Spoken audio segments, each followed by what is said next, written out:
Hello students, हमारे commercial law के paper में यूनिट 2 में एक इम्पॉर्टेंट टॉपिक है इनकमिंग एंड आउटगोइंग पार्टनर्स। इसका मतलब ये होता है कि भागीदारी में किन्हीं नए भागीदारों का प्रवेश या जो भागीदार हैं उनका बाहर जाना, अंदर आने वाले और बाहर जाने वाले भागीदार। तो जब किसी पार्टनरशिप फर्म में कोई पार्टनर इनकमिंग करता है, मतलब किसी नए पार्टनर को प्रवेश दिया जाता है, या कोई पुराना पार्टनर बाहर जाता है और इसके बाद अगर फर्म अपने कारोबार को चालू रखती है तो इसको रिकॉन्स्टिट्यूशन ऑफ फर्म बोलते हैं, या उस फर्म को रिकॉन्स्टिट्यूटेड फर्म बोलते हैं। मतलब जब किसी फर्म में कोई नया भागीदार आता है या पुराना भागीदार बाहर जाता है तो इसको फर्म का पुनर्गठन या रिकॉन्स्टिट्यूशन ऑफ फर्म बोलते हैं, और जो आते हैं उनको इनकमिंग पार्टनर बोलते हैं, और जो भागीदारी से बाहर जाते हैं उनको आउटगोइंग पार्टनर्स बोलते हैं। तो इनकमिंग पार्टनर के बारे में provision section 31 of Indian partnership act 1932 में दिए गए हैं। सेक्शन 31 ये कहता है कि किसी भी भागीदारी फर्म में किसी नए भागीदार के प्रवेश के वो दो तरीके बताती है। पहला, with the consent of all the partners, सभी भागीदारों की सम्मति से, और इन accordance with a contract between the partners. अगर भागीदारों ने आपस में कोई संविदा की है जिसके माध्यम से उन्होंने किसी पार्टनर के इंट्रोडक्शन के बारे में कॉन्ट्रैक्ट किया है, नियम बनाए हैं, तो उस कॉन्ट्रैक्ट के अकॉर्डिंग किसी नए भागीदार को प्रवेश दिया जा सकता है, या किसी भी लेवल पर सभी पार्टनर्स की कंसेंट से किसी नए व्यक्ति को भागीदारी में पार्टनर बनाया जा सकता है। ये कहता है सेक्शन 31। सेक्शन 31 दूसरी बात ये कहता है कि अगर कोई नया पार्टनर भागीदारी में आता है तो वो जिस दिन से वो भागीदार बनता है उस दिन के बाद से जो फर्म के कार्य होंगे उन्हीं के लिए वो उत्तरदायी होगा, उसके पहले के कार्यों के लिए नहीं। A new partner incoming into partnership under section 31 is liable only for the acts of the firm which are done after he has become the partner. He is not liable for the acts done by the firm before his entrance into the partnership firm. ये कहता है section 31। इसके बाद section 32, 33, 34 और 35 outgoing partner की बात करते हैं, बाहर भाग जाने वाले भागीदारों की बात करते हैं। ये बताता है कि कैसे कोई भागीदार फर्म को छोड़ करके भागीदारी से बाहर जा सकता है। तो इसके लिए जो पहला तरीका है वो सेक्शन 32 बताता है। वो तरीका है रिटायरमेंट का, निवृत्ति का।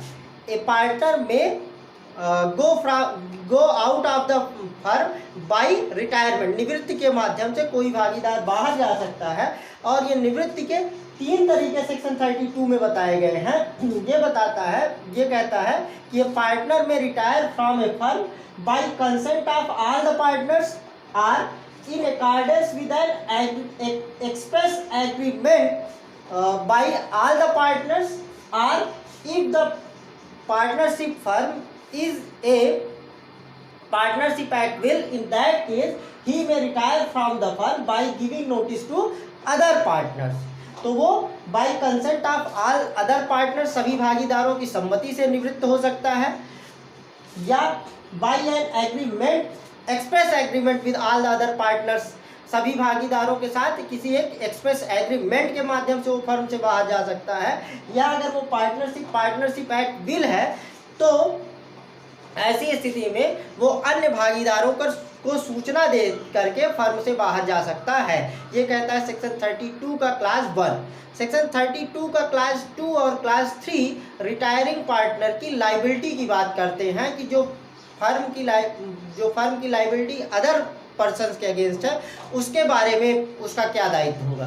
तो सेक्शन 32 का क्लास 2 ये कहता है, एक जनरल प्रोविज़न ये है कि कोई भी पार्टनर जब वो रिटायर होता है तो वो रिटायरमेंट के पहले के जो फर्म के एक्ट्स हैं उसके लिए वो थर्ड पर्सन्स के प्रति लाइबल होगा। ये जनरल रूल है। लेकिन सेक्शन 32 का क्लास 2 ये कहता है कि अगर वो मेंबर्स ऑफ रिकॉन्स्टिट्यूटेड फर्म, मतलब जो भी फर्म में अब भागीदार बचे हुए हैं उनके साथ, और थर्ड पर्सन के साथ कोई कॉन्ट्रैक्ट कर लेता है जिस कॉन्ट्रैक्ट के माध्यम से ये मेंबर्स ऑफ रिकॉन्स्टिट्यूटेड फर्म और वो थर्ड पर्सन उसको उसके रिटायरमेंट के पहले के फर्म के एक्ट्स के लिए जो उसकी लाइबिलिटी है उससे भी अगर वो उसको मुक्त कर देते हैं, तब वो अपने रिटायरमेंट के पहले के एक्ट्स के लिए लाइबल नहीं होगा।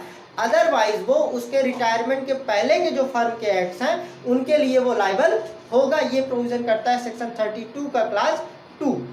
सेक्शन 32 का क्लास 3 ये कहता है कि अगर कोई पार्टनर रिटायर होता है और उसके रिटायरमेंट की पब्लिक नोटिस दे दी गई है, उसकी निवृत्ति की लोक सूचना दे दी गई है, और ये पब्लिक नोटिस उस पार्टनर द्वारा दी जा सकती है या पार्टनर्स ऑफ रिकॉन्स्टिट्यूटेड फर्म, उसके छोड़ के जाने के बाद जो बचे हुए मेंबर्स हैं उनके द्वारा, किसी के भी द्वारा दी जा सकती है। तो अगर कोई पार्टनर रिटायर होता है और उसके रिटायरमेंट की पब्लिक नोटिस दे दी गई है, तो वो अपने रिटायरमेंट के बाद के फर्म के एक्ट्स के लिए थर्ड पर्सन के प्रति लायबल नहीं होगा, और ना ही उसके किसी कार्य के लिए फर्म थर्ड पर्सन के प्रति लायबल होगी। ये प्रोविजन है सेक्शन 32 का क्लास 3।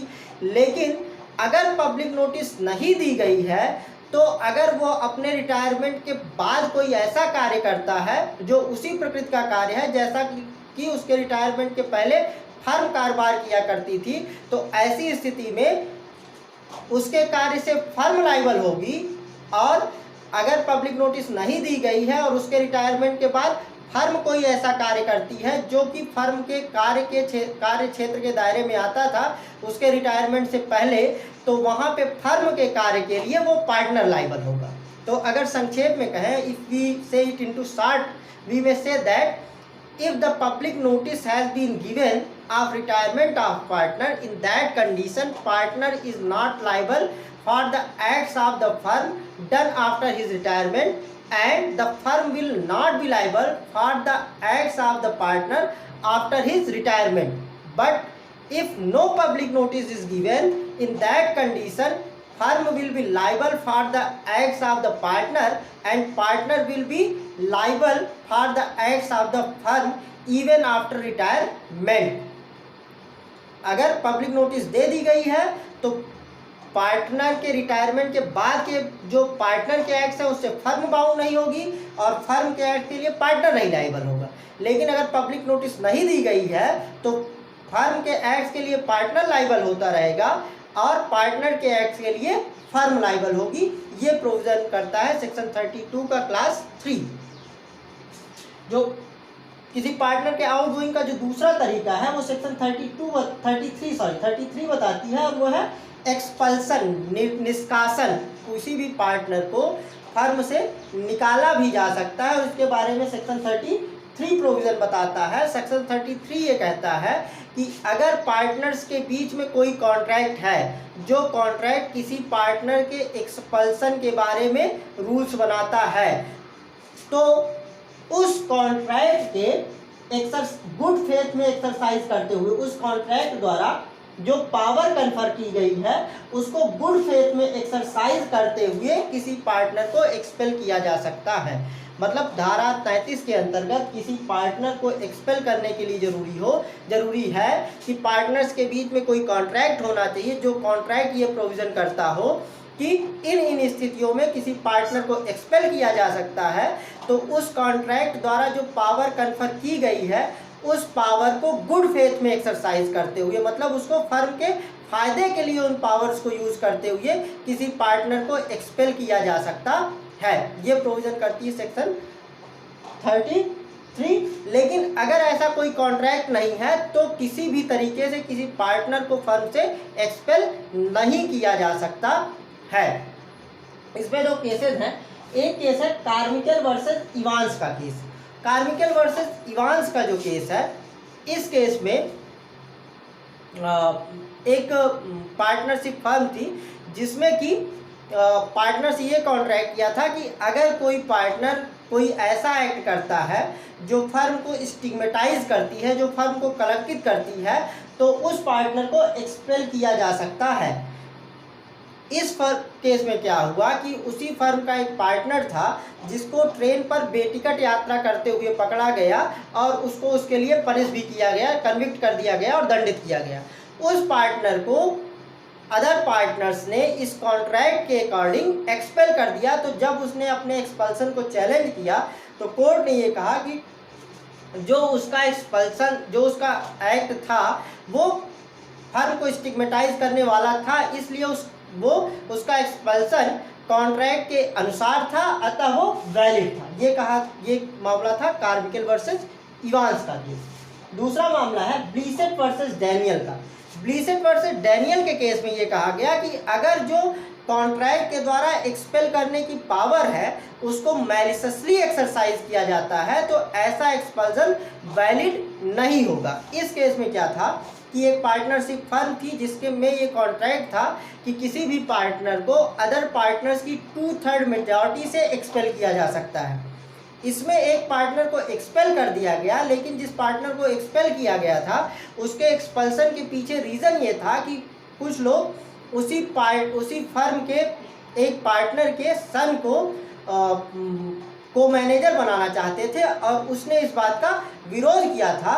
तो इसी एनमिटी के कारण अदर पार्टनर्स ने इकट्ठा होकर के 2/3 मेजॉरिटी से उसको एक्सपेल कर दिया। तो कोर्ट ने कहा था कि ये कॉन्ट्रैक्ट द्वारा कन्फर की गई पावर्स की गुड फेथ में की गई एक्सरसाइज नहीं थी, ये मैलिसस एक्सरसाइज थी, इसलिए ये एक्सपल्सन इनवैलिड था। ये कहा गया ब्लीसेट वर्सेस डैनियल के केस में। तीसरा तरीका जो किसी पार्टनर के बाहर जाने का है वो है इंसॉल्वेंसी, सेक्शन 34। सेक्शन 34 ये कहता है कि अगर किसी पार्टनर को इंसॉल्वेंट एडजुडिकेट कर दिया जाता है, दिवालिया न्याय निर्णीत कर दिया जाता है, तो वो इंसॉल्वेंट होने की डेट से उस फर्म का पार्टनर नहीं रह जाएगा। मतलब इंसॉल्वेंसी से कोई पार्टनर फर्म का पार्टनर रहना समाप्त हो जाता है। और सेक्शन 34 ये कहता है कि जब कोई पार्टनर इंसॉल्वेंट एडजुडिकेट कर दिया जाता है तो ऐसी स्थिति में उसके इंसॉल्वेंट एडजुडिकेट डिक्लेयर किए जाने के बाद के जो फर्म के एक्ट्स हैं उसके लिए उसकी प्रॉपर्टी या उसकी स्टेट लाइबल नहीं होगी। ये प्रोविजन करता है सेक्शन 34। चौथा तरीका है आउटगोइंग पार्टनर का डेथ। सेक्शन 35 ये कहता है कि अगर किसी पार्टनर की डेथ हो जाती है तो वो फर्म का पार्टनर नहीं रह जाएगा। और एक जनरल रूल ये है कि अगर कोई पार्टनर इंसॉल्वेंट डिक्लेयर कर दिया जाता है, उसकी डेथ हो जाती है, तो पार्टनरशिप फर्म डिसॉल्व हो जाती है। लेकिन उस फर्म को बाई कंट्रेरी कॉन्ट्रैक्ट के माध्यम से कैरी ऑन किया जा सकता है। मतलब अगर पार्टनर्स के बीच में ऐसा कॉन्ट्रैक्ट है कि किसी पार्टनर की डेथ होने पर या इंसॉल्वेंट हो जाने पर भी फर्म अपना बिजनेस करती रहेगी तो वो फिर चलती रह सकती है। तो सेक्शन 35 ये कहता है कि अगर किसी पार्टनर की डेथ के बाद भी फर्म अपने कारोबार को जारी रखती है तो उस पार्टनर की डेथ के बाद के जो फर्म के एक्ट्स हैं उसके लिए उस डिसीज्ड पार्टनर की स्टेट लाइबल नहीं होगी, उसकी संपत्ति फर्म के कार्यों के लिए लाइबल नहीं होगी। तो इस तरीके से कोई भी पार्टनर बाहर जा सकता है रिटायरमेंट के माध्यम से, एक्सपल्सन के माध्यम से, इंसॉल्वेंसी या डेथ के माध्यम से। एक चीज जो पार्टनर का एक्सपल्सन होता है सेक्शन 33 में, यहाँ पे जो एक्सपेल्ड पार्टनर होता है उसकी जो लाइबिलिटी फर्म के एक्ट्स के लिए होती है या उसके एक्ट्स के लिए जो फर्म की लाइबिलिटी होती है वो उसी तरीके से है जैसे सेक्शन 32 में रिटायर्ड पार्टनर के बारे में होती है। इसका मतलब ये है कि अगर कोई पार्टनर सेक्शन 33 में कॉन्ट्रैक्ट के अंतर्गत दी गई पावर को एक्सरसाइज करते हुए एक्सपेल कर दिया गया है और उसके एक्सपल्सन की पब्लिक नोटिस दे दी गई है, तब एक्सपल्सन के बाद के उसके कार्यों के लिए फर्म लायबल नहीं होगी और एक्सपल्सन के बाद के फर्म के कार्यों के लिए वो पार्टनर लायबल नहीं होगा। लेकिन अगर ऐसी पब्लिक नोटिस नहीं दी गई है तो फर्म की और पार्टनर दोनों की लायबिलिटी बनी रहेगी। एक इफेक्ट ये है। दूसरी बात ये है कि जो उसके एक्सपल्सन के पहले के एक्ट्स हैं उसके लिए वो थर्ड पर्सन्स के प्रति लायबल होगा फर्म के एक्ट्स के लिए। लेकिन अगर एक्सपेल्ड पार्टनर और रिकॉन्स्टिट्यूटेड फर्म के पार्टनर्स के बीच में और थर्ड पर्सन्स के बीच में कॉन्ट्रैक्ट हो जाता है जिस कॉन्ट्रैक्ट में ये तय कर दिया गया है कि वो एक्सपेल्ड पार्टनर अपने एक्सपल्सन के पहले के एड्स के लिए भी फर्म के एड्स के लिए भी लायबल नहीं होगा, उस केस में वो अपनी लायबिलिटी से मुक्त हो जाएगा। ये प्रोविजन किया गया सेक्शन 33 में। सेक्शन 33 एक्सपेल्ड पार्टनर की लायबिलिटी के बारे में ये कहता है कि एक्सपेल्ड पार्टनर की लायबिलिटी के बारे में जो सेक्शन 32 के क्लास 2 और 3 के प्रोविजंस हैं वो एक्सपेल्ड पार्टनर के भी बारे में अप्लाई होते हैं। तो ये इनकमिंग और आउटगोइंग पार्टनर्स पर हमारा डिस्कशन कंप्लीट होता है। मिलेंगे नेक्स्ट लेक्चर में एक नए टॉपिक के साथ। Thank you.